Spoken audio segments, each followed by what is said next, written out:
தென்றலே மெல்ல பேசு சீரியல்ல பரம மனசு இல்லாம இளமதிய வெளியே போக சொன்னாலும் இளமதி தன்னோட சாமர்த்தியத்தால மறுபடியும் இப்ப கலாவோட வீட்டுக்குள்ளேயே என்ட்ரி கொடுக்க போறாங்க.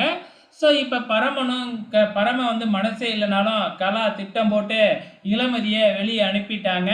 இப்போ நம்ம இளமதி வக்கீல் போலீஸோட வந்து பார்த்திங்கன்னா கலாவோட வீட்டு வாசலில் வந்து நிற்கிறாங்க. ஏன்னா கோர்ட் ஆர்டர்லேயே பரமனும் இளமதியும் 6 மாதம் சேர்ந்து தான் இருக்கணும், அப்படி சேர்ந்து இருந்தால் தான் விவாகரத்து கிடைக்கும் அப்படிங்கிற மாதிரி சொல்லிட்டாங்க இல்லையா. ஆனால் இந்த கலா இருந்துக்கிட்டு என்ன ஆனாலும் பரவாயில்ல, இந்த இளமதியை வீட்டுக்குள்ளே விட மாட்டோம் அப்படின்னு போலீஸுக்கிட்டேயே சொல்கிறாங்க.